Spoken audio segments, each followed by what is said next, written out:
All right, guys, welcome to Bear Archery's Hunting 101 podcast.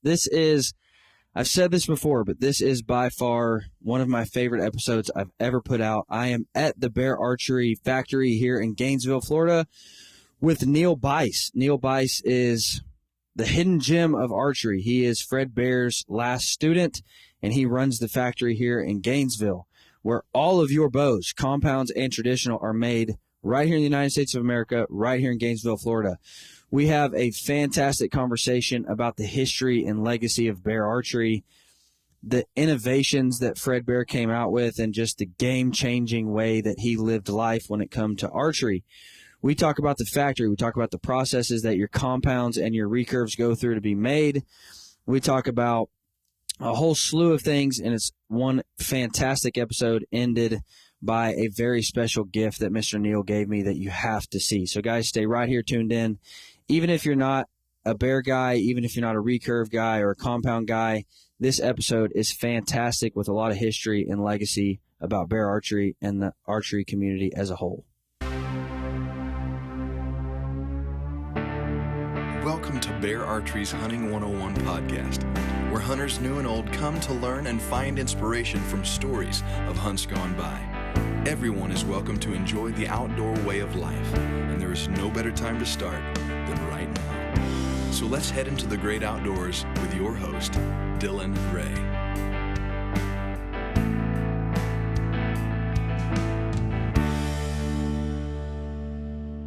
Guys, if you run any kind of supplement for your deer, which you absolutely should, there are things that deer need. And I have found that when I run supplements for my deer, it keeps them on my property so they don't go wandering off onto other properties looking for that thing that they're needing. And so I have just dove fully into running minerals and protein for my deer all year long. Buck Bourbon does supplements and attractants really, really well. Whether you're looking for a long-range attractant like the 110 proof, or whether you're looking for a feed that you can run all year long in a feeder, or even just on the ground in their barrel proof, Buck Bourbon has what you need. I can tell you story after story of going onto a new 500-acre piece, dumping out some long-range attractant, and deer just coming into it. Guys, it will make a difference in the way that you see your deer come in. So, guys, I would highly encourage you to check out Buck Bourbon. You can use code HUNTING101 in all caps to get 15% off. But I would just encourage you, no matter what, to start running some sort of supplement for your deer. It'll have a happier, healthy herd. You'll keep them on your property more, and you can better manage those deer. Guys, go check out Buck Bourbon. All right, Neil. So, first off, I have gotten a chance today to tour this incredible facility. But before we dive into all that, tell me about your background and your history here at Bear Archery. Well, I'm a fortunate individual. I've been able to work for Bear Archery for nearly 45 years. My history with Bear Archery started in 1967 when my dad, Neil Byce Jr., started working for Bear Archery. He worked for Bear from 1967 to 1999, so 32 years with the archery. Wow. So. Yeah, met Fred Bear at the first company picnic that we went to in spring of 1967. So at Bear Mountain in Grayling, Michigan. So it was fun. So started working for Bear Archery. I worked for Bear Archery in the summer of 1977, and then started work full time for Bear Archery in 1978. 1978, Bear Archery moved to Gainesville in October, and I've been in Gainesville since then. Basically, I moved back to Grayling for about a year, but have been in Gainesville, Florida all that time. I started working for Bear as pressing bows, pressed traditional bows, and a few compound limbs at the time. Of course, the compound bow was just a baby at that time. And but I learned how to press traditional bows, and when I moved to Florida, I trained a group here how to press bows, both compound limbs and traditional bows here in Gainesville. Now, for those of you who are listening and for those of you who are watching, we are sitting in Papa Bear himself's office. We are sitting in Mr. Bear's office. That's correct. Does that ever still just seem surreal? You're going to make me cry. Don't do that.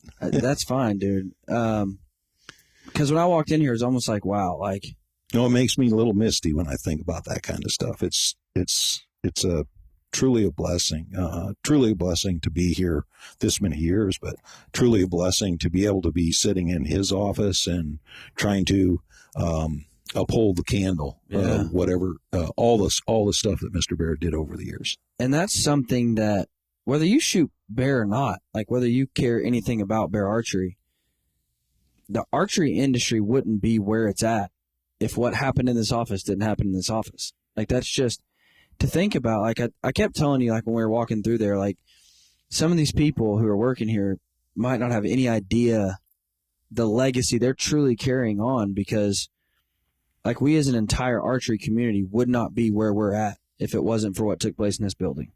And that's just surreal to think. I think when you look back at, 1933 to 2023, 90 years where Mr. Bear started making leather goods on the side, and then starting to make bows hand-hewn, and then introducing, production methods that increase the volume of bows that could be produced, and then the support for conservation, the support for hunting laws, the support to get hunting started with archery, and all the other stuff that was brought to the surface and that Mr. Bear supported, the actual videos and the movies that were created, and some of the hunts that he went on that inspired hundreds of people. Just like Mr. Bear was inspired on when he seen the African elephant hunt in the late 1920s, that inspired him, and it lit a fire under him, and that's kind of the stuff that started it all. And to be able to walk through the factory and say, do you recognize where you've been? I recognize it. I recognize, for one, I love bear archery, but two, the people that are out there. How many families has Bear Archery, supported over the 90 years that it's been in business? How many people work here currently? Currently in this location, we're about 120 people. Wow. So, and you were just telling me in the heart of COVID, you were over 200 people. Over 200, yeah. Wow. So it was, and so, when you look at the people that were here, we have a numerous amount of people that are over 40 years, over 35 years, over 30 years, over 20 years, over 15 years. And so really, some people understand what it's like to work for a company that, they can trust and that has a legacy. Iconic company, yeah. Yeah. And you showed me a couple people, and you're like, his dad worked for Mr. Bear too. Like, that's just... Yeah, I introduced you to Mike Latimer. Yeah. Mike Latimer is Dick Latimer's son. Of course, Dick Latimer was the president of AMO and then ATA. And, of course, he wrote several books. I remember Papa Bear and, a couple others. And, of course, he was Bear Archery's advertising marketing manager for a good number of years. He went on several hunts with Fred Bear and documented them, and very iconic person that, tried to keep help start the Fred Bear Sports Club when the sports club was in its heyday, and just having people like that involved, and then of course having Mike work here helps carry on some of the tradition that we have. So is it fair to say that you were Fred Bear's kind of last student? Yeah, I would say, to me, that's a blessing. I don't call it that. It's, when you think back in the late 1980s, Mr. Bear passed in 88. In the 86, 87, I had a chance to go on a grouse haven hunt. And I was like, I'm so busy here at the factory. I've got this to do and that to do. It was my focus to keep things rolling here. But, Mr. Bear would stop out in the plant on a regular basis, even late when he was close to his passing, and would be out there and would just kind of do a visual check. How you doing? Yeah. So it was always good to be able to, have worked with him on the signature bow. I cherish those times. I know I was able to work with my dad, Mr. Bear, and Bill Stewart, to have been able to learn from those individuals. Mr. Bear and the project, the signature bow, was just a phenomenal project for somebody that was 19 years old, 20 years old, to be able to have his fingers in that. And I'm sure I didn't do everything right, but they let me learn on my own. They didn't. You think you ever went home and thought, man, stinking Neil messed up again? Well, I can tell you there is a when we were doing the bow, there is a story about a blue stripe bow. And I've told this numerous of times to friends and fellow archers. And I was working on the signature bow, and because it was only going to sell so many units, and there was a request and it was going to sell for $1,000. And there was a request for a hunting version of that because people still wanted to have this. And of course, this is in 1981, 1982. And the compound had really surged tremendously at that point. And so we took, and he said, let's create a hunting version, do some with black laminated wood and some different colored stripes. So I made one with a green stripe, and I made one with a blue stripe, and I made one with a brown stripe, and I finished them all up. They were all ready for paint, and I went up to Shirley Bonamy, who was his secretary, and said, is Mr. Bear in? No, he's out to lunch right now. And I said, well, let him know that those color samples are ready on my workbench in research and development. And then I went to lunch. And then so I came strolling back from lunch and walked into my work area, and Mr. Bear had looked at the risers on it, and it was clear because on the blue striped one, he wrote no blue FBB. So now we never talked about that after that, but we did choose the green stripe, and that was the birth of the green stripe that many people remember from the 80s. So did you keep the blue stripe riser? I did not. So that was, of course, Frank Scott was the curator of the museum. Stories lead on to stories, right? Yeah. And so Frank Scott would generally take all these one-offs or whatever, and he had people in the industry that he could sell them to. So what you didn't, you just didn't hoard that stuff. You turned that into cash. So Frank Scott got a hold of somebody. And some people probably would know a guy named Al Reeder, and I didn't know this, but Al Reeder was sold this riser. And I was telling this blue stripe story to a group of folks at ETAR that, that Mr. Bear wrote that. And then, so I told it and then a guy that is Al Reeder's stepson, Dave, the next year came and he says, hey, can you tell me that blue stripe story again? And so I told him the story again and everything. He goes, well, I got something for you. And he handed me in a black sock, a black, little sleeve, the blue stripe handle with a note from him and his mother. And it was just, oh man. So it's in my possession now. I truly kind of gets me a little bit dewy in the eyes, when I talk about that. But it's archery community is an awesome community. Oh, 100%. And that's why, like when you talk about Bear Archery, you talk about the legacy that Bear Archery is in the archery community. Whether you shoot a bear bow or not, like you have to respect what Bear has done, and not only what Bear has done, but what Bear continues to do. Because we talked about that, when we were walking through there. You said, man, it was Bear's main priority to make archery accessible to everybody, and that's what we want to continue to do. And you look at all these bow manufacturers across the map, and you're like, but you're missing the kids, but you're missing the women, but you're missing the elderly.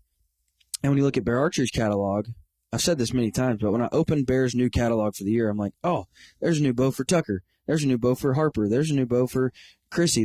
My dad can shoot that one. He can't pull back a compound anymore, but they got a new crossbow he can shoot. Oh, there's my new compound, and so Bear is in my opinion, is the only company that is all inclusive. And so, I've said it many times to people, and I told John and Caleb this at ATA. I said, hey, for what it's worth, I believe Fred would be proud. I think Bear Archery, the current people that are in Bear Archery, try to uphold some of the things that Mr. Bear did, and that was to make archery accessible to all individuals. In the early days, Mr. Bear, created a number of patents that were archery related, and some of them pretty, in today's age, would stop a lot of people from being able to make archery equipment. And Fred Bear didn't hold those patents up to where people couldn't utilize them. He allowed them to use those because he wanted to grow the sport of archery. He wanted to make it accessible to everybody. And Mr. Bear actually, you got a good example of one of those patents? The fiberglass on a bow. Really? The use of fiberglass on the bow. So where would traditional bows be without fiberglass on a bow today? You would have hand-hewn bows. And I'm not saying they wouldn't be out there and that there's not good equipment.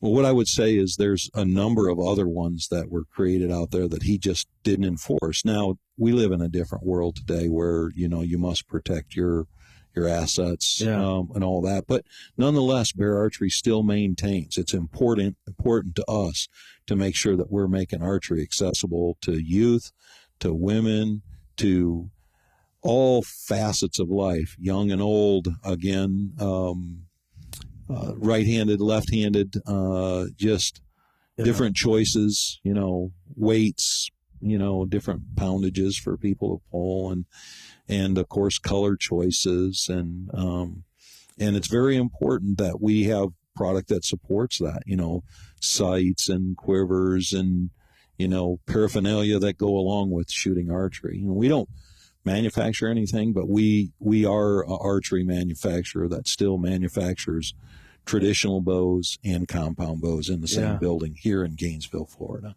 Which is one of the coolest places I've literally ever been into. Like, I'm not just saying like archery related. I'm saying like any place. This place is incredible. Thank you. And I've been told that by many people, and I've been so anxious to get here and see it. And I want to thank you for your time and walking me through there. But B, man, if you like archery at all, this is a place that, like, as you're walking through there, you were showing me notes on machines from Fred Bear himself. Yeah. Sticky note on there. If you want to use this machine, come check with me first. And to see that amount of history, and you were walking me through machinery, and you're like, Fred designed this machine. Like the machines that we're still using to make the bows that you're shooting, Fred designed. And that's just from the bow presses to some of the murals that were painted on the wall back in 1978, 79, 80, to the dirt on the floor. All of it's real. It all started with Fred Bear having a vision, and for us to keep the legacy alive, keep Bear Archery alive, keep archery alive, being able to provide individuals with products that meets their budgets. We sell high-end stuff and we sell, medium price stuff, and we try to meet everybody's budget. We try to make it accessible to everybody. And the quality of the product is very good, and Bear Archery stands behind its quality. Well, and I just don't know how people can I don't know how you can pick up a Bear bow and not just be filled with, I don't want to say pride, and that, I don't know, it's just like an overwhelming sense of legacy in your hands. It's not just a bow at that point, in my opinion. And that's why I get such a negative, I don't want to say hatred, but it's my pet peeve when, people compare Bear to other bows, and they're like, well, Bear's not even in the same, and I'm like, well, the bow that you're talking about wouldn't even be here if it wasn't for Bear. Like, and it's just such an, you're talking 90 years of history, and like you said, Bear projected the archery world decades ahead of where it should be. Yeah, I don't know how you even put a overall worth on that, but there's a lot of archery companies out there that do a lot of good work. Oh, and yeah. I don't try to say, anything bad about any of the other archery companies. I know that our consumer, the end user, is the most important person to us. Right. Our reputation with them, hopefully we can please every customer that's out there. If they have an issue, we try to make sure that we make it right. And, I really, I understand where Bear Archery's at, where it's at in the pecking order of companies. Some may say we're not number one, but in my mind, we'll never be nothing but number one because of where we are. We make excellent product. We make quality stuff. We make a lot of stuff for the archer out there. We make, stuff that undeniably is cutting edge. Mr. Bear was a marketer, a designer, The an marketer, archer, all marketers. a promoter. I mean, just simple things as far as, well, where did he step out into? Not only did he step into archery and all those fields, I mean, he was one of the leaders in Trout Unlimited. Yeah. And a lot of people don't know some of those things. So he was an outdoorsman that loved archery, and he promoted it.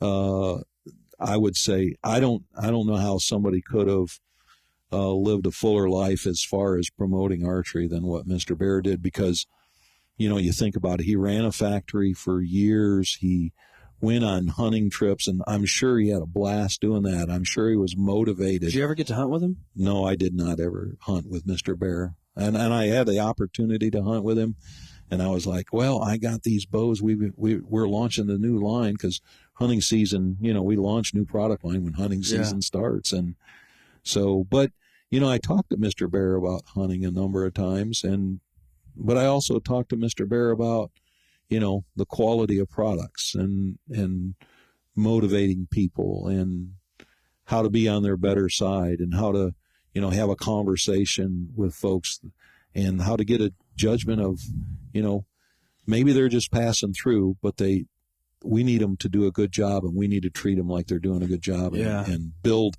a legacy on, the product itself and the people. You talk about the equipment. Fred Bear designed the bow presses that I showed you out there on the floor, and that same equipment, there's modifications for it, and Mr. Bear would have welcomed all those modifications. Yeah. Well, and that's what I loved about, and I can't say loved because I wasn't alive, but that's what I love looking back at Bear. I mean, obviously he was a traditional hunter. He's as traditional as they come. But he never shunned the compound. He never said, we're not making that, because he realized there are some people who need this. He never shunned making crossbows. He never shunned advancements in the archery industry. In fact, he was the leader of advancements in archery. And some of those guys, who are super traditional and super tied down to their ways, they don't want to see change. That wasn't Bear. He understood, I can stay where I'm at with my recurves and my wooden arrows, but I can still help the archery industry push forward and advance. And that's what, for me, is just surreal, because we don't see that anymore. It's my way or the highway, It's, I'm going to make it, I don't want to make it, I'm not going to make it anymore.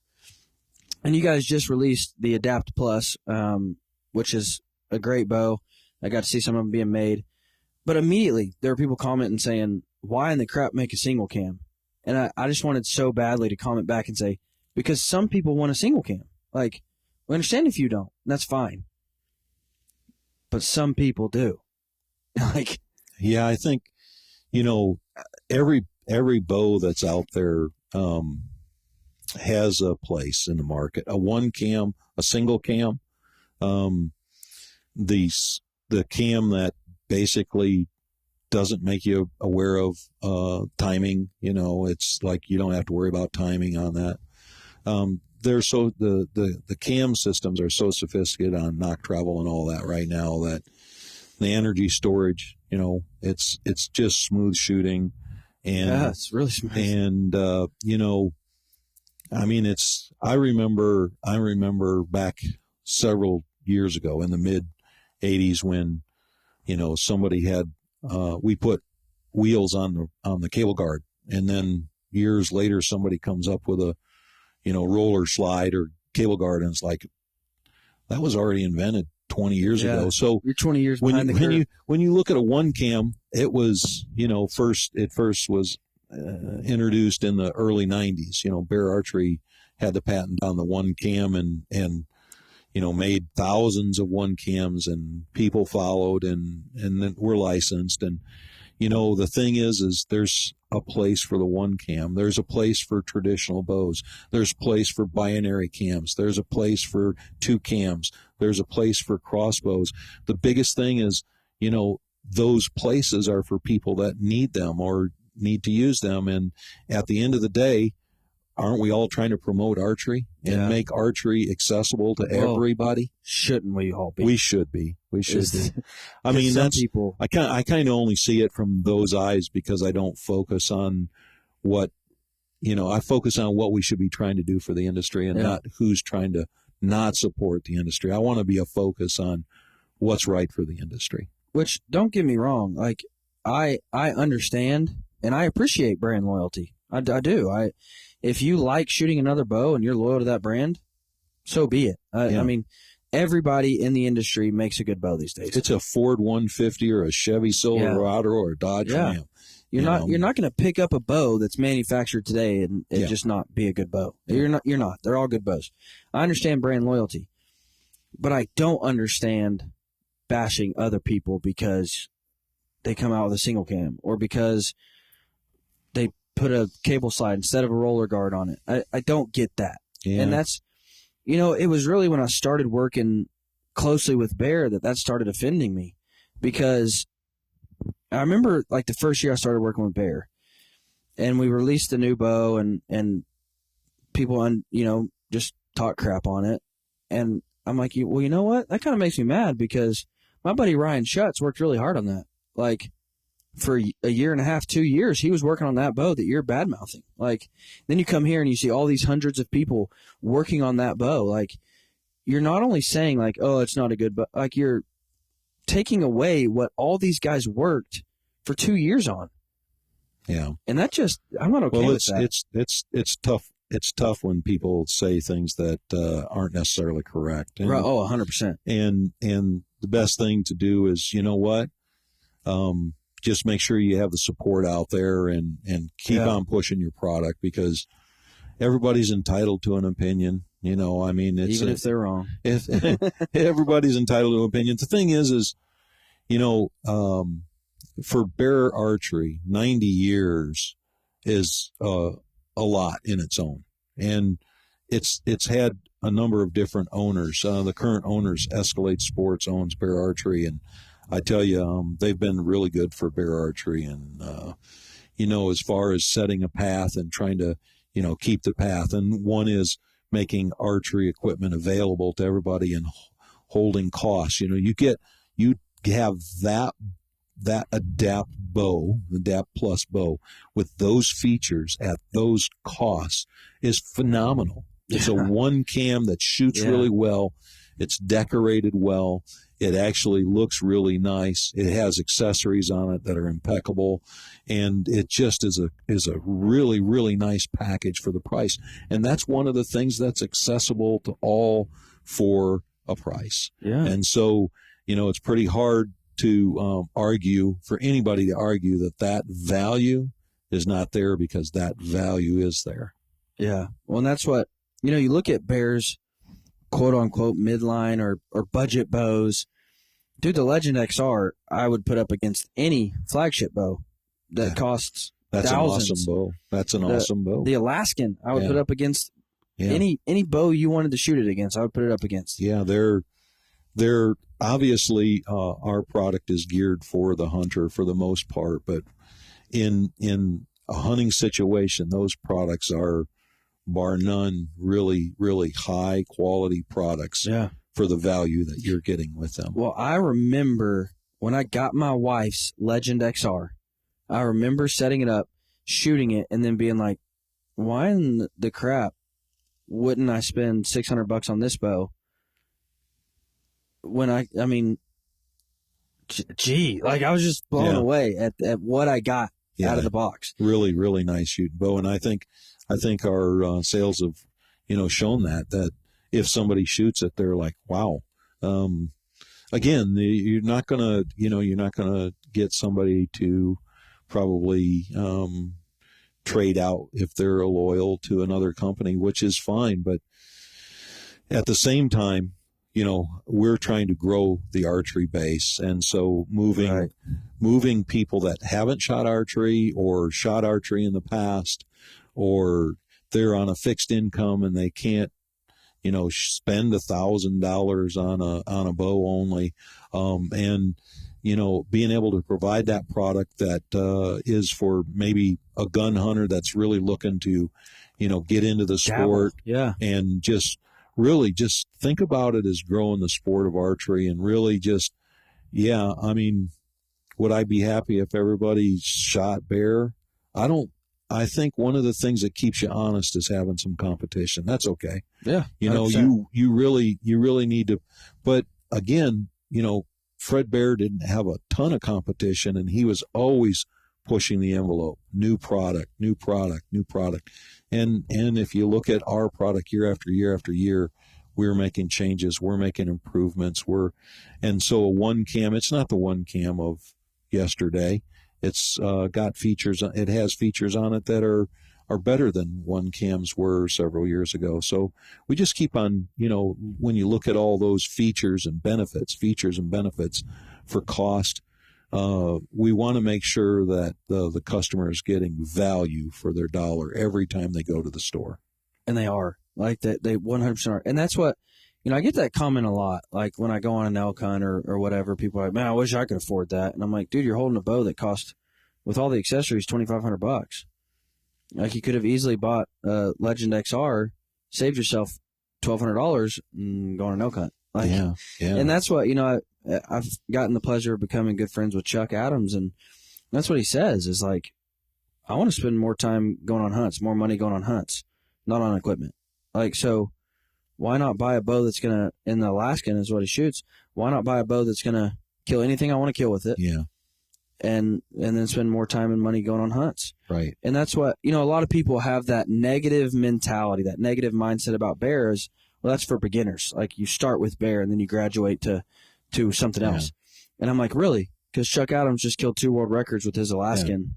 Yeah. In the backcountry of Alaska, where he was there for 28 days and with a budget bow, might I add. Yeah. How's it for beginners? Like people just, and again, like you said, that's fine. Different strokes for different folks, but you don't have to put down other people along the way. Yeah, I look at the whole conversation about budget product. I look at it as value for features and benefits. The value there. What's the value? What am I going to spend?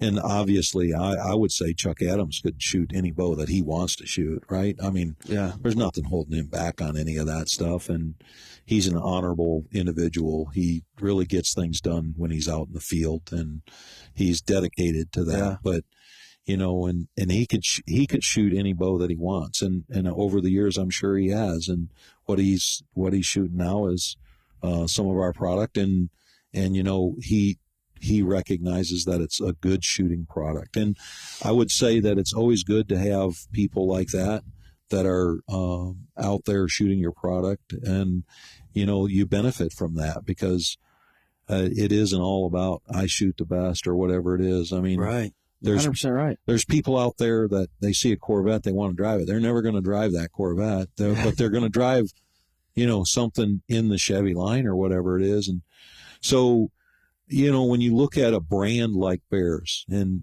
really, how long have some of these other brands been around? They've not been around very long, and hopefully they can stay around for a long time. But, Bear Archery plans on being there whenever the end is. Yeah, absolutely. I mean, I'm trying to build the team, that is here 50 years after I'm gone. Yeah, and that way one day somebody's sitting in this office going, one day this used to be Neil Byce's office. Yeah, and they get teary eyed because of the history that you carried on here. I mean, and I believe that's true. Like I've been told, and I'm not going to tell you who it was, but I've been told that Neil Byce is the hidden gem of archery. Like he is the guy that's continuing the legacy. I just want to do my part. I think from a vision standpoint, in 1984, Dick Latimer and Fred Bear and I were all out on the floor, and I ended up with and I consider this a great honor. And, they tried to give me tools and stuff, but, I had my picture on the cover of the 1984 catalog as a young man with Mr. Bear, that one right there, that one right there. And so cool.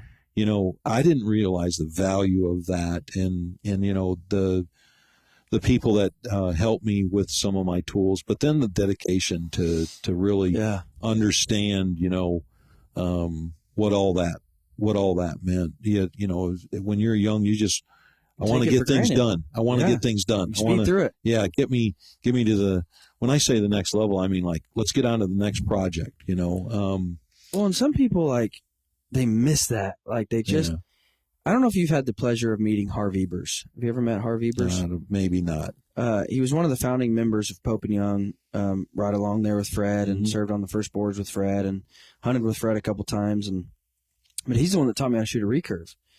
And I was taking all these pictures, and with him, and people were like, "He's just an old man." Like, and I'm like, "No, you don't understand. Like, when I'm an old man, I want to be able to look back and say, like, man, because he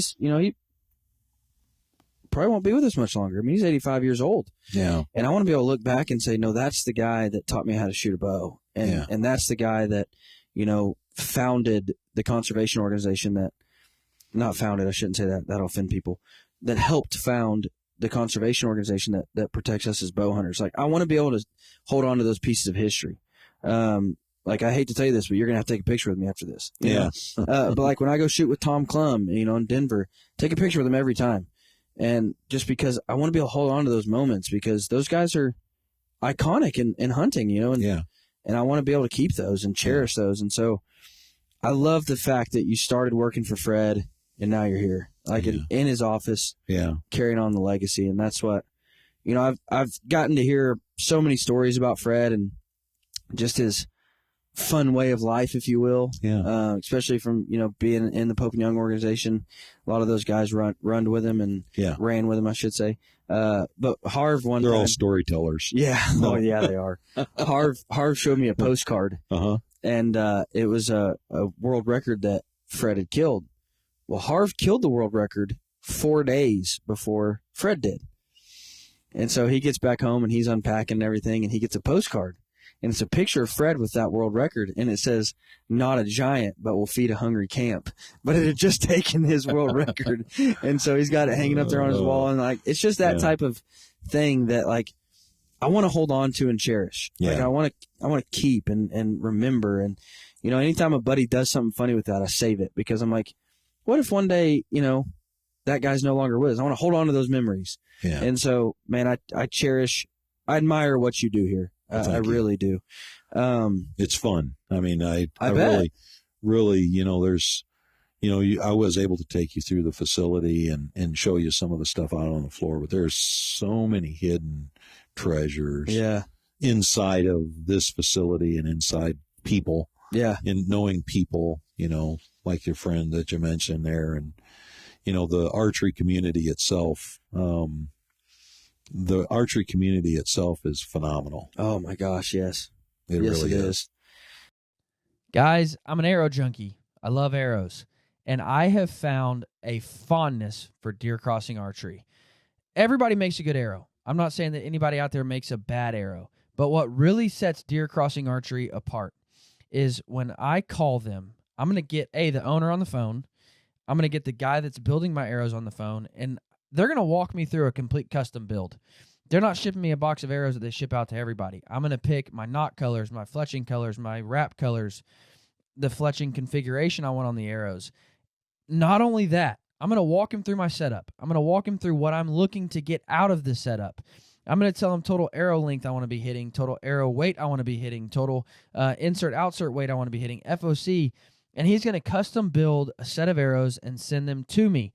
My arrows aren't going to be best for you. Your arrows aren't going to be best for me. We need custom arrows. Deer Crossing Archery builds those arrows custom for you, and they always perform. Their silencer shaft is my favorite arrow on planet Earth. I've shot 40-plus animals with that arrow. It always performs. It always blows through the animal. I always get great penetration. It's a micro-diameter shaft. They do have a full line of shafts. The new Rupture arrow is a phenomenal arrow. I shot a deer with it this year in Missouri. I love their arrows. Guys, I would highly encourage you to check out Deer Crossing Archery, because you don't have to go to a box store and buy a set of arrows that are just made from the factory. You can get arrows custom made for you that are going to work best for you and your setup. Guys, use code Hunting101 to get a discount at Deer Crossing Archery. I would highly encourage you to check them out. They are phenomenal. So let's debunk some myths here. Okay. because I've toured the factory. I saw where the risers were made, where the limbs were made, where the cams were made. Saw all that. So Bear Archery is made right here in Gainesville, Florida. In Gainesville, Florida. Where, I mean, I didn't want to come here just because the Gators. I'm like, I don't want to be around. Man, the first thing I see when I roll into town here is Tim Tebow. And I'm like, guys, get over it. He's gone. But I saw a billboard of him. I'm like, guys, he's long. Anyways, made right here in Gainesville, Florida. Yeah. USA made. How many years have you been here in Gainesville, you said? 1978. So 1978. So that's what? Now, that's 50. That's 5 years? It's like 45 years. 40. See, you're better at math than me. Yeah. That's why. No, I'm just kidding. So 45 years 23, 28, 45. made right here Yeah. in Gainesville, Florida. Yeah, it's been here longer than it was actually anywhere in any other location. And you know, being a native of Michigan, that's where I grew up. I was born in Flint and moved to Grayling in 1967 and graduated from there and moved there. And I still vacation there. I still have some family up there, and I love that whole area up there. But and they're putting in a Fred Bear statue. Yeah, they are, and Bear Archery has donated to that cause. Yep. And tried to be as supportive as possible. There's a lot of people that are supporting that. It's wonderful. It's a wonderful thing. Just so you guys, if you want to support that, Pope and Young is doing a match. So anything that you donate, Pope and Young is going to match. So if you want to donate to the Fred Bear statue, just go to pope-young.org. You can donate, and Pope and Young's going to match whatever. It's going to be a full bronze statue. It's going to be in the city park in Grayling, and it's a really cool location. And it will be a really fine tribute to Mr. Bear. So before we get into the history, or not the history, but the logistics of how all these bows are made, walk us through the history of how Grayling to Gainesville and Evansville, and kind of, because I get that question all the time of like, well, I thought they were in Evansville, or I thought it was Grayling, Michigan, or I thought. Yeah. So how did it land here and come from there? And so I'll give you the nickel tour on that. So originally Bear Archery started in 1933 in Detroit, Michigan, had a couple different locations in Detroit, moved to Grayling, Michigan in the late 40s, and was in Grayling from that date in the late 40s to 1978. In 1978, it moved from Grayling, Michigan to Gainesville, Florida. In 1967, Fred Bear sold to Victor Comptometer Corporation, and he still was retained as CEO of archery. And then in the early 70s, Kidda Corporation merged with Victor Comptometer, and then in 1978, because of the invention of the compound bow and some labor issues that they had in Grayling, they decided to move, and because they didn't have enough space where they were at to sustain the compound market there, they had to build a new building, and they decided to move. And so they moved to Gainesville, Florida, off of Archer Road on Fred Bear Drive, and bought 33 acres here in Gainesville and built this building. And then, so it's 155,000 square foot, and it's a brand new building. And it's all there. It's all here, yeah. So, excuse me. And then in the early 80s, Hansen Industries purchased Bear Archery from Kidda Corporation.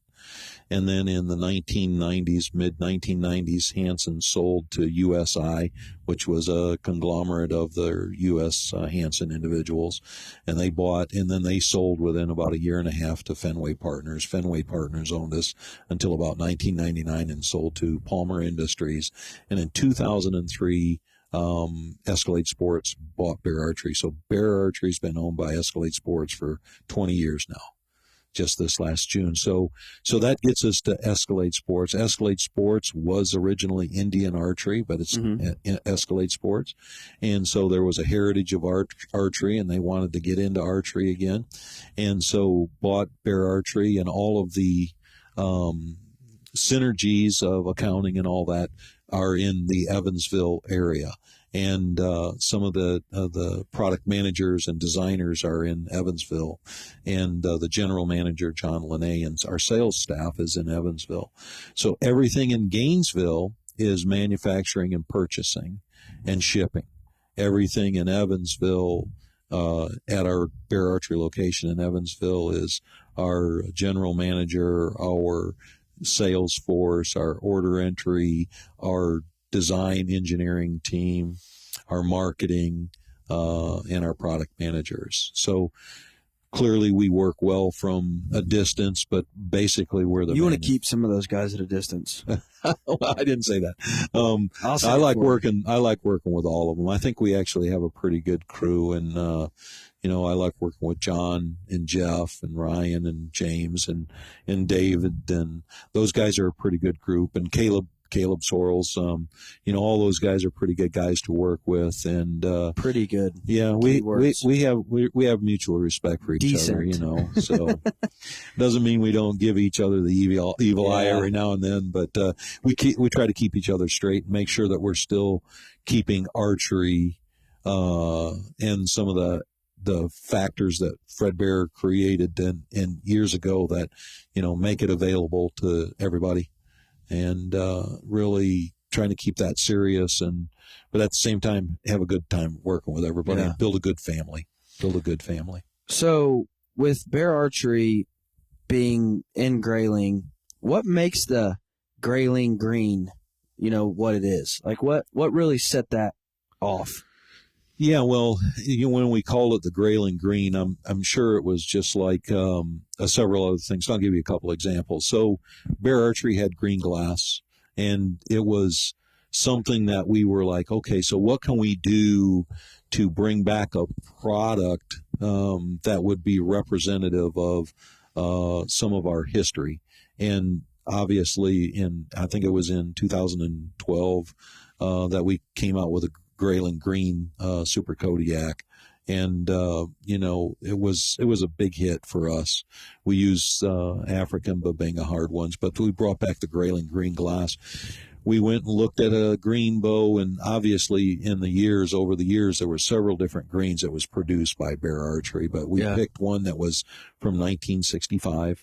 And so that bow was the first one that had the triangles in the bow itself. I don't have one here. I have one in my office next door. But anyways, it's a beautiful bow. And, since then we've been using the green glass on and off. So, but another one is, when you don names like that, like Grayling Green, well, it's representative of where it was created. Yeah.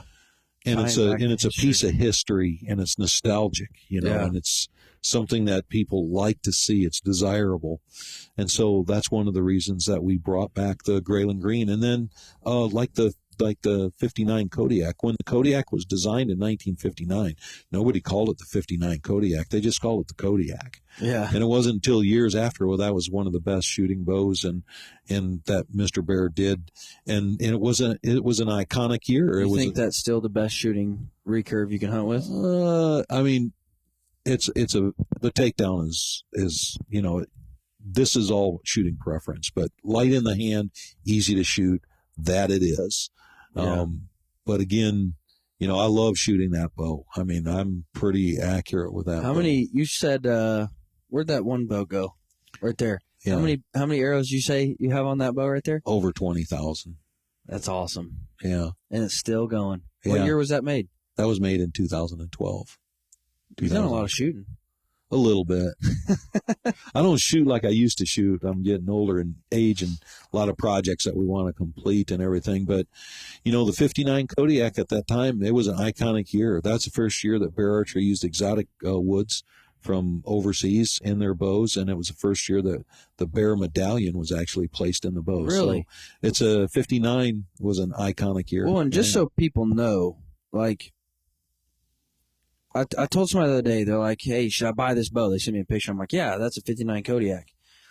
And they said this bow was not made in 59. And I'm like, you're missing the point. Like, it's not, I'm not saying it's a Kodiak from 59. It's the design from 59. It's the design from 59. Yeah. And I said it might be a 2012, but it's a 59 Kodiak. Yeah. And so that's kind of, yeah. Yeah, we call it the Kodiak, but everybody else called it the 59 Kodiak. And we refer to it as that by all means. And we've even use that in a lot of the marketing, but Right. it clearly is a sweet shooting bow. Yeah. Yeah. Yeah. I put it right up there with a takedown. Yeah. Chris Perino says that's the best hunting bow you could ever have. Yeah, you listen to Chris. Not really. He's a good shot. And he's Take an excellent everything hunter. with a grain of salt. No, I like Chris. He's a good friend. Chris is a good guy. Yeah. No, he is. He probably, I don't know, man. Like, if you just think of, like, if I need to send somebody out and kill something, I'm probably choosing Chris. He just kills stuff. Yeah. He's in the same mindset of folks like, Chuck Adams and Fred Eichler. They just have a different level. They just, I'm going to go get this done. Yeah. And they don't quit until they do. Yeah. Yeah. And I've been told, like, so I actually get to go on a hunt with Chuck this year in December. That's awesome. And I've been told from people, like, it sucks to hunt with Chuck. Like, you're not going to enjoy it. And I'm like, what do you mean? And they're like, because dude don't play. Like, he's not like, oh, let's head back and play some poker tonight. He's, he comes in after dark and he leaves before dawn. And you don't see, like, he just hunts. Yeah. And it's that different type of just second gear where they kill more Start stuff. doing stairs now. You know? Well, this is a whitetail hunt. So I need to start climbing ladders, I guess. But we're both going to hunt with recurves. No, that's going to be a privilege for you. But, that's a once in a lifetime thing. You got to value those as they 100%. come. Yeah, 100%. Well, that's what my dad's going to come. It's because it's in Oklahoma, not far from where I'm at in Arkansas. And so my dad's going to come up and see us for a day. And he's like a little girl when it comes to Chuck. That's awesome. He shot like the same bow for like. Not that he's like a little girl. I'm talking about that he gets done with Chuck. He shot the same bow. He shot the same 94 game getter for like until like 2007. I'm like, Dad, they make new bows, right? And he's like, yeah, but this was the best bow ever because Chuck shot it. And I'm like, no, Dad. Like, he's far on to something else now. Yeah. But no, I actually, so at the Pope and Young convention, I went over to Caleb and I said, hey, I need a grizzly. And he said, yeah, just whichever one. And so I FaceTimed my dad and I said, hey, Dad, I just picked you up a bow from Bear. And he's like, oh, dude, are you serious? That's so cool, man. Oh, dude, I can't wait to shoot that. And I said, well, you might not want to shoot it. And he said, why not? I said, because I might have this guy, and I pan the camera over, I might have him sign it for you. And he just goes, oh, my gosh, holy cow. And so he sat there and signed it. And my dad said on the phone, he said, Chuck, I used to want to be just like you, dude. Used to want to be you until I read your book and figured out how hard you hunt. Now I don't want to be like you. Yeah. How much do you have? How much? That's kind of, that's kind of the same thing that, when you look back in Fred Bear's life, when he started his company, when he started doing all the marketing, he'd be in the facility all week long. He worked late hours, and then he'd be jumping in an automobile. I mean, he lived in northern Michigan in the 40s and 50s. It was not the best roads and everything. Yeah. And then he'd drive to New York or Ohio or Pennsylvania or on the weekend, and then be back on sometime early in the week and back pushing the envelope on design and marketing, and here's what we need to do, going and staying in people's homes. And, I'm sure that there was a certain amount of enjoyment in all of that, but also it had to be painstakingly, wearing on the body and on the mind, and just, driven. He had to be driven. Yeah. And in those hunts and all that stuff that Chuck has done, that Chuck Adams has done, is he's driven to, I gotta make this happen. Yeah. Well, that's what, like, people, he just killed that new world record, Sitka blacktail, and people are like, well, yeah, if I got to hunt for a living, I could do it too. And I'm like, well, he did spend 29 days in Alaska in a tent alone to do that. Like, he killed it on day 28. Like, you know what that's called? That's called just fortitude, grit. Because people don't realize how much energy it takes to really make something like that happen. Yeah. No, they don't. It's a lot. So you mentioned moving here to Gainesville because of the introduction of compounds and just the explosion of that. Over your time in the outdoor industry and the archery industry and the archery making world, what has been the biggest innovations you've seen, like that truly changed the course of archery forever?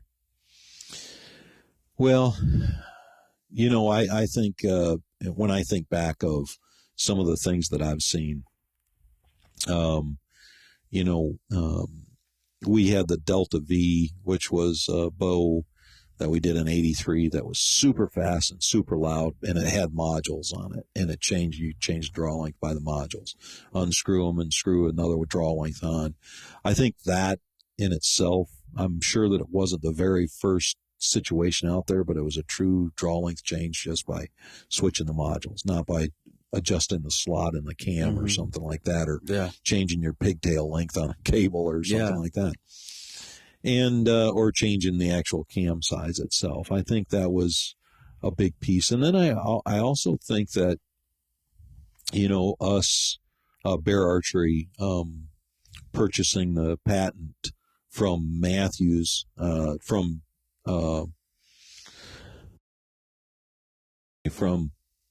the owner of Matthews, and then basically making it a bow that really shot well.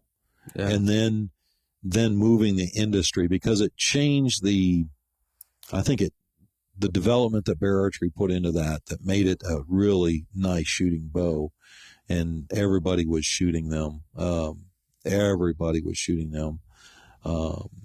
And we were, at that time we were winning all the tournaments and everything. We had a really fine pro staff for several years, and then that in itself, the one cam in itself, the design, the shootability of the one cam, and the ability to put modules on those one cams, and just the growth in the industry changed the designs of cams, I think, forever. Where from off of the one cam came the binary cam, and nonetheless that was still part of the patent issue, and so everybody was licensed by Bear. I think it was a time when that was pretty clear that one cams dominated the market. From a change from where they were, it was a significant change in cam design, and then the other piece was in the compound market. The other piece was there's still a lot of inexpensive or less expensive risers that are cast and then machined, and they're more complicated today than they ever were. But the machined riser allowed people to come up with a design that really changed the industry. So the fully machined riser, and I believe the Bear one cam that Bear Archery had. Was there ever a time where you sat in a meeting and they're like, "This is what we need to try," and you're like, "That's the stupidest idea I've ever heard," but then it changed? It was revolutionary in the long run. Well, I think there were. I mean, if you was in the meeting with the Delta V, there was a guy named George Trotter who was the inventor of the Delta V, and his original design was, you're like looking at that saying, there is no way. You look at that original, then you see the final product. It was a engineering success to design and have that bow the way it was.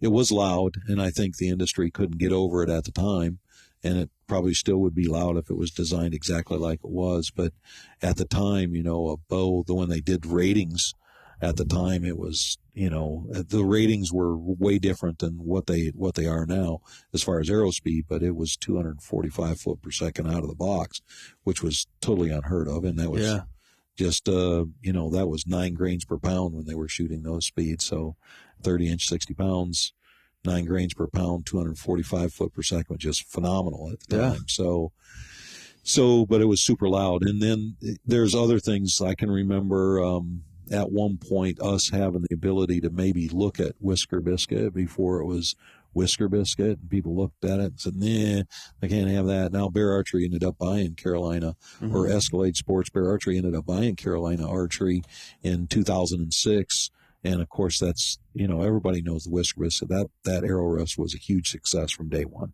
Still is. Yeah, from day one. Yeah. Well, and that's what. So let's debunk a myth about the Whisker Biscuit. Okay. Because a lot of guys still think like, oh, it's going to change my arrow flight, or oh, it's going to be inconsistent, or oh, I have to change it out every, X amount of shots because it wears down. Yes, in the old days, those brushes were stiffer, and when your veins come through it, it might throw them off. But now those whisker biscuits are so well made that I've never worn one down, and I shoot heavy arrows. Yeah. And I've tuned 4 fletches through them. I've tuned 3 fletches with an incredible right helical, and I, shoot them out to 80 yards, 90 yards, 100 yards, and they shoot just fine. So that's something that I think a lot of people still have negative mindsets about because, they used to be made and the brushes were real stiff, but now they're not that way at all. I think when we first started looking at it, our initial thoughts were that the whisker biscuit slowed the arrow down. There was a lot of drag, but when we did some, if the arrow's set up right, you did some performance testing that the difference was between 2 and 3 foot per second. But the thing that it did for the arrow also is it took out some of the wobble, and it actually made the person more accurate. Now, you're shooting, if you have a lot of hand movement and stuff like that when you're in your shot, it might influence your arrow a little bit more than shooting off like a tournament rest or something like that. Yeah. But all that other stuff is true with any of the other rests. Even that, my argument for that is, so if you have a drop away, and that drops away and doesn't touch it at all, even from the time my arrow leaves the whisker biscuit, it's like 0.00004 seconds. It's really hard to twitch your hand in that amount of time. So right. Yes, I mean, if it could happen, but I've just never. I can't shoot the difference. Nobody can probably shoot. I mean, you put Levi Morgan up there, maybe he can, but I think when you're in a hunting situation, and I think the hunters really, the hunters, the everyday hunter, really answered the question. Otherwise, I don't think it would have been as popular as it has been. For sure. And that is I'm up in my stand or I'm in my ground blind and I have my arrow knocked and it's hanging there. I don't have to worry about when I go to click my release on or grab with my fingers if I'm shooting fingers or whatever it is, about my arrow falling off the arrow rest. Yeah. In whatever, a high wind or even, if it's hanging there or if you're holding onto your bow, I think it adds security and all that. In all reality, like any arrow rest, if it's arrow and bow tuned correctly, it's virtually no effect on the arrow at all. Well, and the reason I like the whisker biscuit above all else, well, I'll tell you what made me switch. For all you haters out there saying, well, why don't you try a drop away? I shot a drop away for the better part of 9 years. And I had David Blanton on the podcast. This was probably, 5 years ago. Mm-hmm. And he said, try it for 1 year. And if you don't like it, I'll personally buy you another drop away so you can go back to shooting drop away. I said, okay. And in that 1 year, I never had a tuning issue, never had a speed issue, never had any kind of, but not only that, I was also on a hunt in Oklahoma, on a pig hunt in Oklahoma, and I broke a rest. I was running through the woods and hit it on a tree, broke a rest. Had that been a drop away, I couldn't have fixed it in the field. You don't have a bow press to take it off and retie a drop away in. That, and then you got to time it. You got to set up your bow again. Sure. Whereas I can keep a whisker biscuit in my backpack that's set up perfectly for that bow. I just bolt it on. I'm ready to keep hunting because nothing's changed. Yeah. That for me is the biggest issue. Yeah. Or the biggest benefit is I can change it right in the field and keep hunting. I don't have to take anything apart. I don't have to retime it. I don't have to, make sure it's good to go. Yeah. So that's for me. And if you're hard on your equipment, you need to be able to plan on that stuff. You mentioned clipping Accidents your release. happen. Yeah. That's why I went to shooting a recurve. Okay. Less can happen. Yeah. But you mentioned clipping your release on. I think that's one thing that, and of course I wasn't alive to see the change, but that's one thing that I really think revolutionized compound is the release aid. Absolutely. I mean, before the release, you were still using your fingers and you had a lot of, tension high or tension low or bad release or whatever. And you can still get a bad release off of a release, but it's only a 1 point contact when you're doing that. And especially if you're using D-loop, right? I think releases, when I first started using a release, it was still connect around the string and all that. Slide it up against the rock. Yeah. Or a loop rope, around it. But the releases, I noticed the difference when I went to that, how much, more accurate. It just made the shot, a lot more accurate for me. It took out, it allowed me to focus on, 5 attributes of shooting that, I want to have my body position right. Mm-hmm. I want to have my hand position right. I want to draw to the same point every time. And I want to be able to execute by the draw, by pulling through and executing the shot the same way, and if you take and practice, if you line out 5 or 7 principles of each shot that you can do every time and just focus on those, even if you're hunting, because in the hunting situation, a lot of times you're not thinking about a single thing about how to execute a shot correctly. And if you can build that, into what you do, because stuff happens no matter what you do, right? So if you can practice those 5 or 7 things, it really makes you a better archer. Well, and people that have never shot traditional or weren't alive for the finger days, they don't get how much you can change Oh, yeah. I can change my draw length half an inch if I just let my fingers out or if I pull my finger and curl my finger. You can change so much. If you're in a tree stand, you're aiming down, or if you're aiming and then out. You put more, however your body position is can change all of that. People that have never tried traditional archery or, like I said, were alive, they don't get that. Mm-hmm. They don't understand how much that truly changed, revolutionized shooting a bow. Yeah. Really helps. It really helped. Releases are phenomenal. You can say it's a handheld release, or it's a wrist strap release, or it's a single jaw, or a double jaw. Yeah. All those features. You have so many options, even in that field. It's pretty amazing. Absolutely, it is. So we got off on a couple rabbit holes made right here in the United States. Yep. All of Bear Archery. Yep. Walk me through. Yeah, we make the compounds here, and all the ones that are in the Legend series, and we make all of our main line here. Yeah. So, and of course the traditional bows that you see in the catalog, all of the adult traditional bows we make here in the U.S. Yep, so right here in this factory. Walk me through the process a compound goes through, and I know that's a big process, but just generally speaking, what's the process that a compound goes through to be made? So if we talk about the Alaskan that Chuck Adams uses, okay, so we mold those limbs. We take spools of fiberglass. We draw the material, the fiberglass, down through a resin bath. We wrap it, and then we put them in a super mold. Cool. Like that maybe blew my mind more than anything. We put them in a mold and form the shape, and then we do some light machining and some post curing, which makes the limb as durable as it is, and then we machine it fully for the axle holes and the tip and the limb butt length. Then we do QC inspection on it. Then we scuff the surface up with tumblers so that we can paint them, and then if we dip the limbs, we powder coat those, and then we do hydrographics in different colors, or if we use a solid color, we use a powder coat that's a really hard, tough, durable material. And that's the limbs. We use an inkjet to put color graphics on the limbs to identify the model of the bow and everything.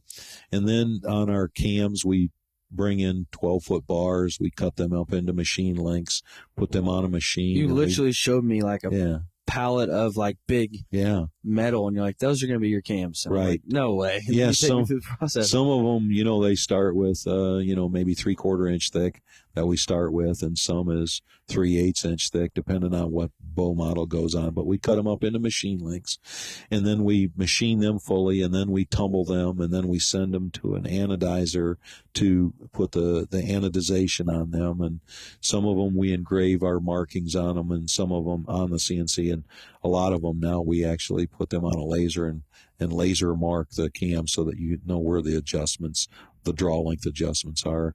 And then the risers, some of them are cast and some of them are fully machined. So the cast comes in raw casting, and we machine the casting, and we powder coat and dip those just like we do the limbs.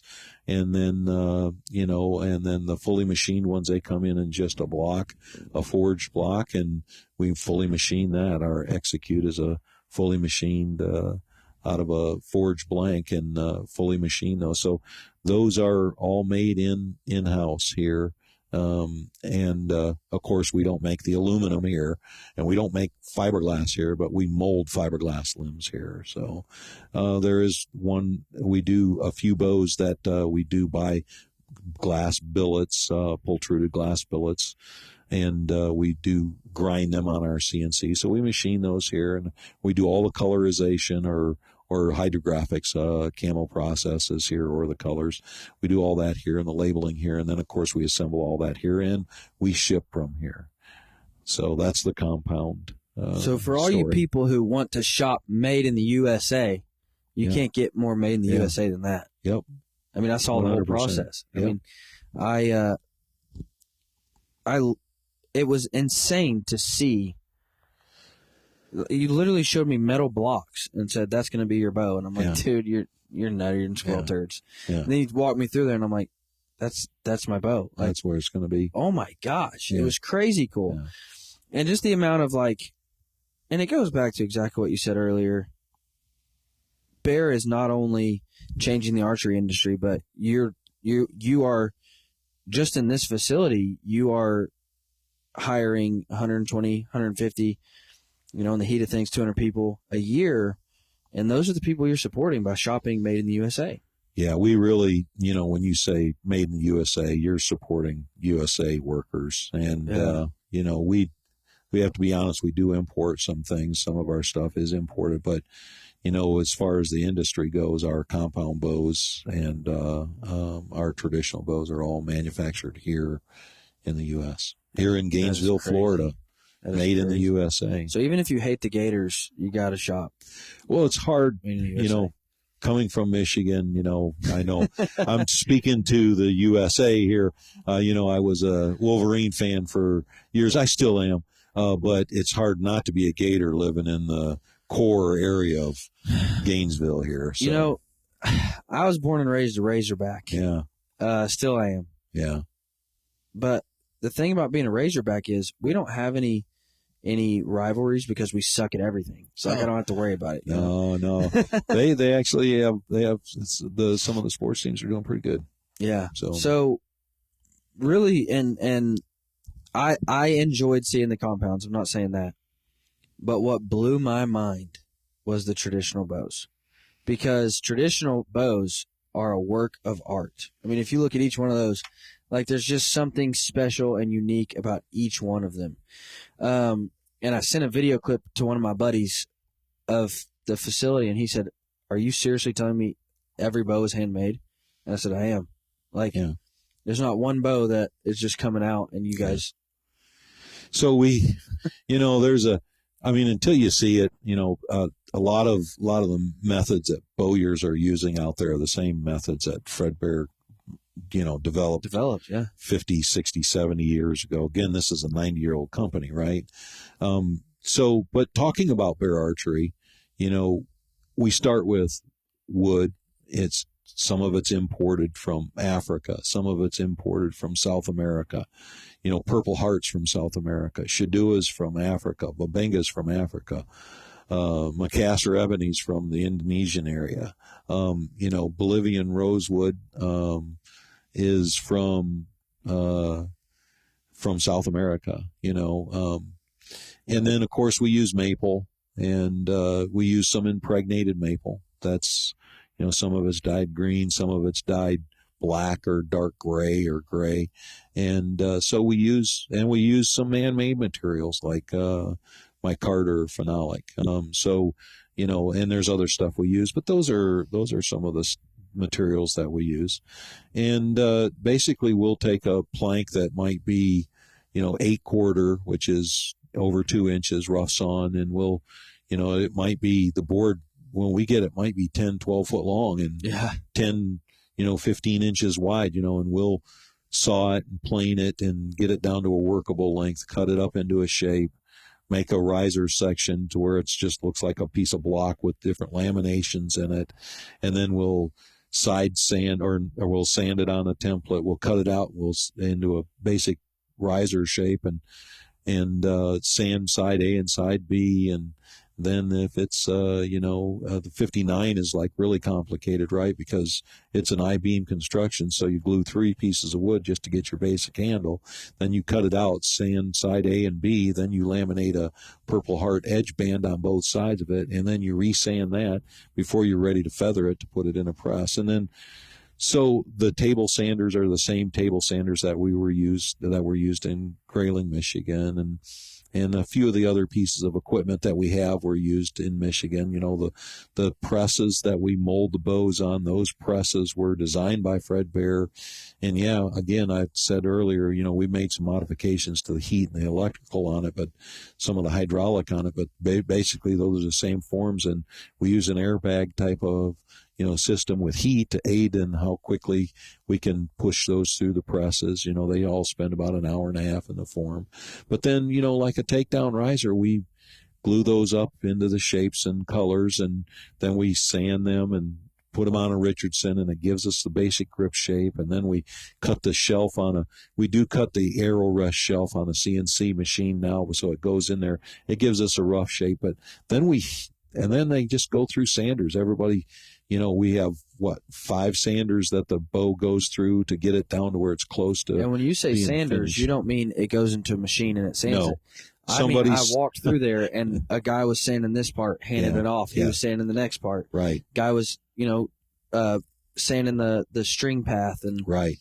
I mean, right. When we say sanders, they're sanders that are moving and the person's holding the part and they're rubbing it up against the sander and shaping it, help forming it. So every one of them is handmade by these folks that work out in our facility out there. And then they get, cable lined up and they find the center and they angle those down with the cable still on it and hand cut them out, and they're all handmade. And then, once they're finished and ready for paint, they're all hand sprayed. We hand spray every one of them. Too.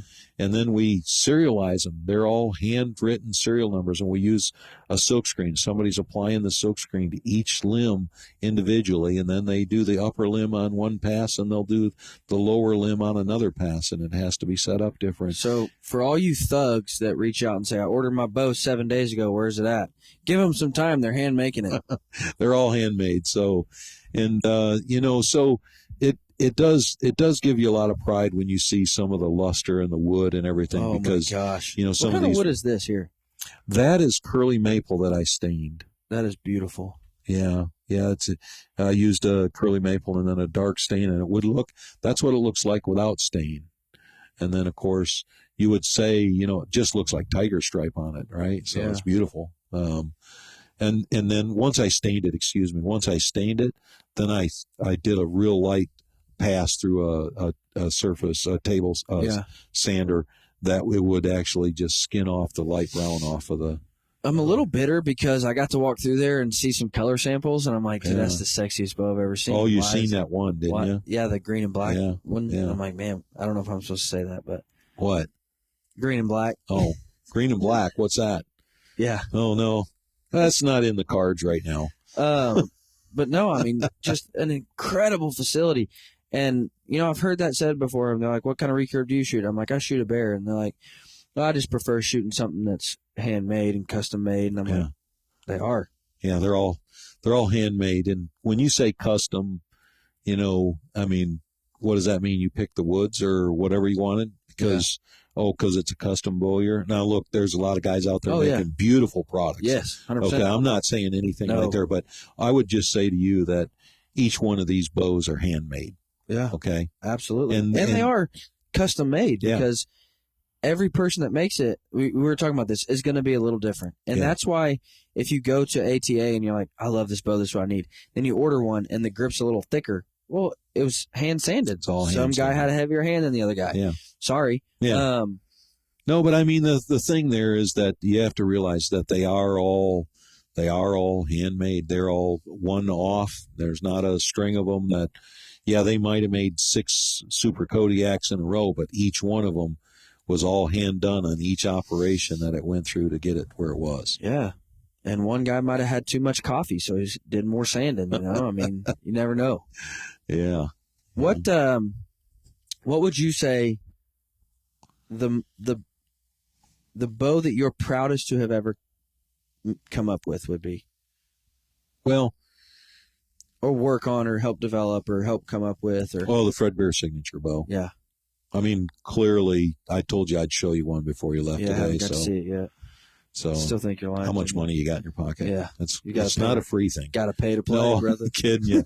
So no, the Fred Bear signature bow, and it's probably from the end. I played an important part with Mr. Bear. That's why. I mean, with Mr. Bear, yeah. with my dad, with Bill Stewart, who was Yeah. the lead bowyer at the time back in the day, and to be around those guys, and there was other people involved, but to be able to work with them and then see that, and then from my aspect, the company gave me one of the signature bows, so I own one of the signature bows back in when I hit a certain number of years, and so it was it was a great thing to work on, but it also taught me a lot of different things about when you go to make something, how to do it right, and really in working with Fred Bear on some of the sign-offs on how he wanted certain things done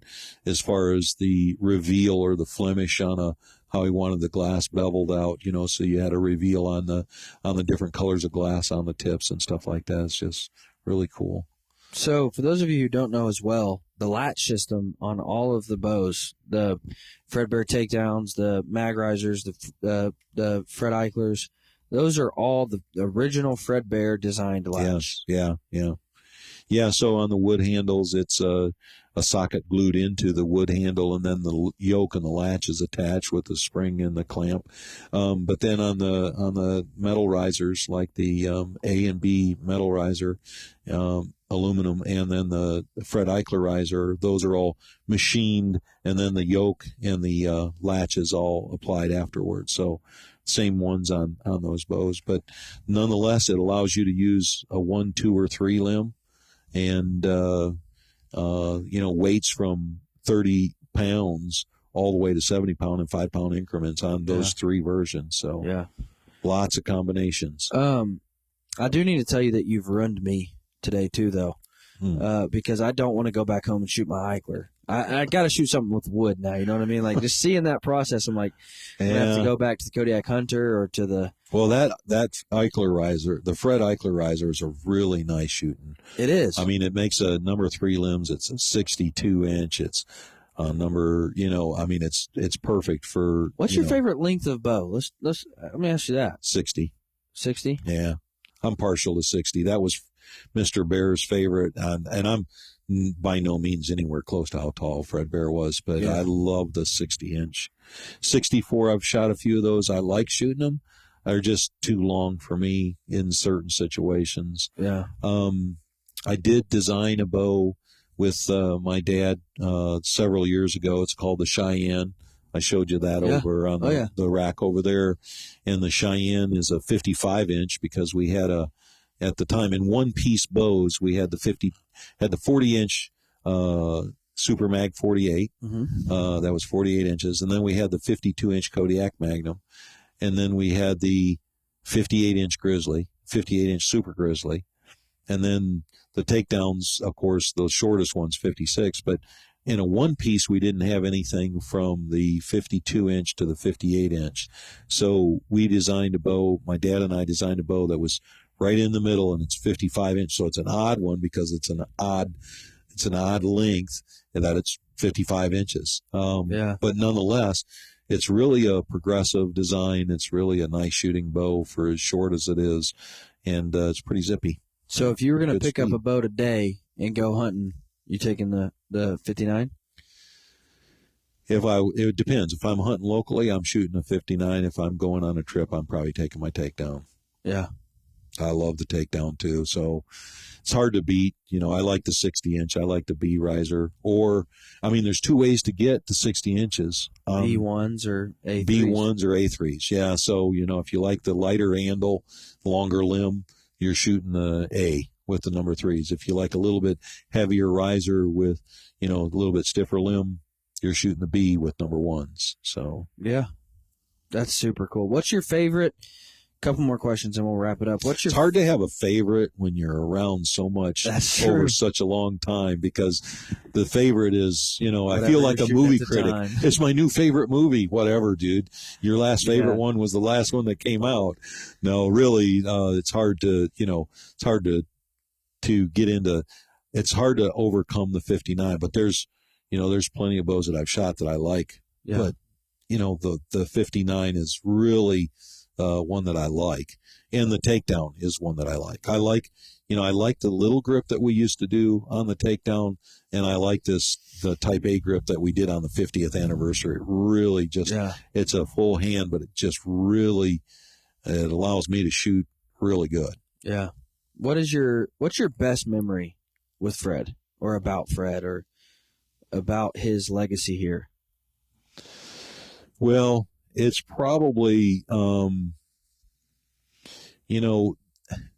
I was a young man, at one of the company picnics, I had an encounter with Mr. Bear, and that is one of my favorite memories. It's one where we were at the picnic and at Bear Mountain in Grayling. It's known as Hanson Hills now, and there was a pond there, and they had rings out in the pond, and they had people with fishing poles, and they're like, you cast, and if you get in the ring, you win this prize. If you cast, you get in that ring out there, the farthest out one, you get a bigger prize.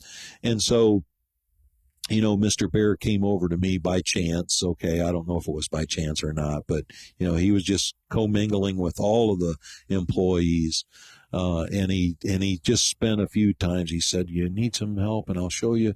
This is how you can do this, and then so he told me, now you do that. You try for that far one out there, and you should get pretty close. And so flipped it out there, and it was a good distance out there for a young kid, 7, 8 years old, and flipped, and boom, right in the middle of the circle. And he just said to me, it looks like you didn't need my help after all. Cool. So it's, as a young individual, when Mr. Bear was on TV, like, hey, they're publicizing, you had to watch the television, or if he came to the school at the archery demonstrations and stuff like that, because we had archery in school and Grayling, who wouldn't have in Grayling right at the time. But, then there was another time when, Mr. Bear asked me about working on the signature bow,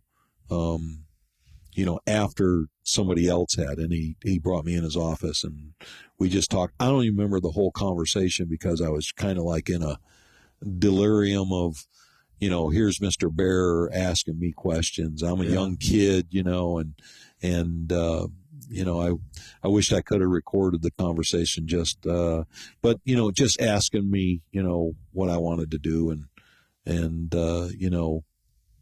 was I going to go back to school, and a number of things like that. And at the time, and just was really one of those where he took time to, he could have just had me just start, here's this stuff, here's that stuff. You come up to my office, I'll show you this or that, and at the time, everybody would say, well, I'll bet you got all kinds of stuff signed by Fred Bear. I have a few things signed by Fred Bear that were personal gifts of Fred Bear, making sure that he did them for me, and that's the kind of person he was. Notes to me, awesome. On a picture, and but at the same time, even when he got up there where he was, 86 years old and struggling, it wasn't like, oh, I better go get some signatures from Mr. Bear because he ain't going to be here tomorrow, and just, if I'd have been 35, 40 years old, maybe I'd have been thinking about that, but I wasn't at the time, because it wasn't in the books for me to think that Mr. Bear isn't going to be here. Yeah, that's incredible. Guys, if you've been around hunting at all, you've probably heard of a little company called Muddy. I have learned that if it says Muddy on it, I can trust it. From tree stands, ground blinds, trail cameras, to all the accessories. If it says Muddy, it's a name I can trust. I love their tree stands. I love their ground blinds. I love their trail cameras, the new Merge and their Morph cellular trail cameras. They're phenomenal, especially when you pair them up with a solar panel, and they last forever. Guys, I would encourage you to check out Muddy for all your tree stands, ground blinds, all the accessories, bow hangers, harnesses, everything tree stands or ground blinds or accessories related. If it says Muddy, I know that I can trust it. Guys, I know the new Rage. The new Rage is these super light tree stands that cost like $400. And I'm like, well, why would I spend $400 on one when I can spend $100 and get 4 tree stands that are all going to perform? They're all going to be safe. They're all going to be comfortable. Guys, Muddy is the gold standard, in my opinion, for what a tree stand and a ground blind and trail cameras should offer you. So, guys, go check them out. They are phenomenal. And I promise you, if you're shopping at a Dick's, Academy, Bass Pro, Cabela's, anywhere, if it says Muddy, I promise you it's a name you can trust. Guys, listen, I don't want to wrap it up. I want to keep talking, but I appreciate you guys all listening, and I just want you to understand one thing. We're here for one thing and one thing only, and that's to see the growth of archery and of hunting and to experience what's this. So you seen one get built, and so this one's for you. This one's for me? Yeah. It's an awful small compound, isn't it? This is the smallest compound I've ever seen in my lifetime. Because it's not a compound.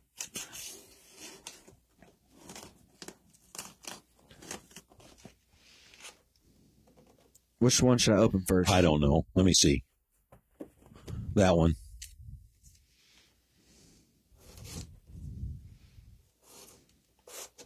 Don't cut yourself. I don't want to have to take you to the hospital. Or explain to your wife. Yeah. Insurance, right? Yeah. Workman's comp.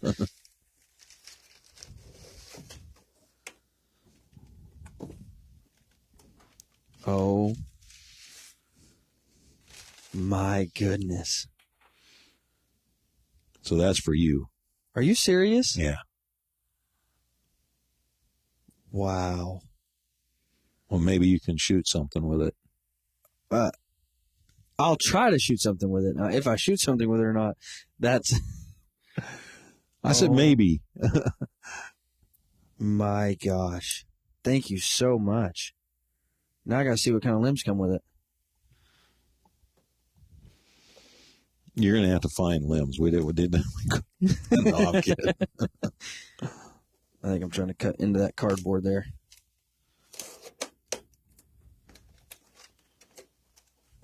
And you signed it. Where?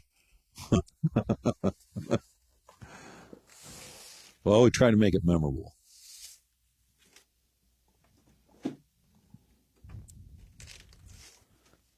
Oh, my Lord.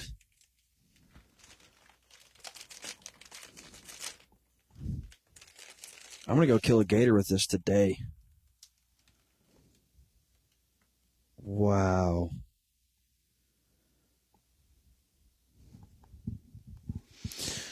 That is incredible.